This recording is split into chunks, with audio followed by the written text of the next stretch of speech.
Vladimir Putin has praised Russia's unity over what he calls the country's special operation in Ukraine, and he thanked Russia's military. His comments came in a public speech to a packed stadium in Moscow. Our Russia editor, Steve Rosenberg, has sent us this report. Your president needs you, they'd been told. And they came. Some with flags and fervour.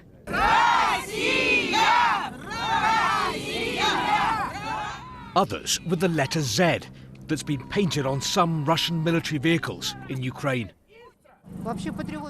I'm a patriot, says Tatiana. If our government's fighting in Ukraine, it must be necessary. Not everyone, though, was so excited at attending a Kremlin rally.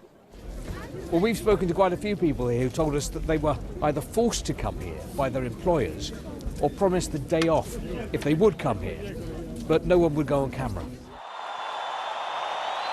Inside the stadium, where the World Cup final had been 4 years ago, this time Vladimir Vladimirovich Putin! It was President Putin out in the middle. On the anniversary of Russia's annexation of Crimea, the Kremlin leader gave a patriotic pep talk to his people about events in Ukraine. We can see how heroically our soldiers are acting and fighting in this operation.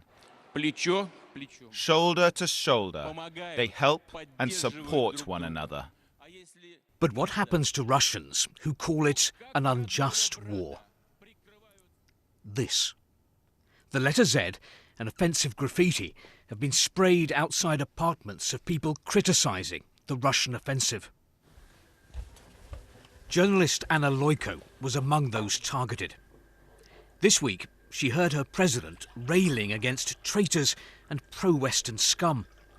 She fears that from now on, anyone disagreeing with the authorities will be treated as an enemy of the state.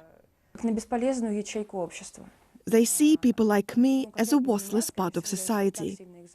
Police and MPs call us parasites and freeloaders who are working against the country. And I'm called a traitor, of course, like they wrote on my door, as if I don't want Russia to win.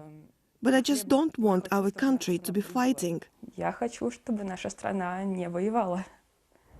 There's something rather sinister about what's happening here. Russia's president is dividing this nation into us and them, into patriots and traitors. Vladimir Putin is looking for scapegoats, looking for someone to blame for the economic problems ahead, so that Russians don't blame him. The Kremlin creating an alternative reality, portraying Russia as a besieged fortress that's under attack at home and abroad. Steve Rosenberg, BBC News, Moscow.